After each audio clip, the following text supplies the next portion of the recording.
इहनी दुलार माई सारा फुलवानी सपना में देखे दर्शन जिया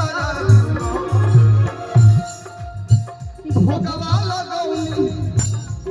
हलवा पूरी जोड़े जोड़े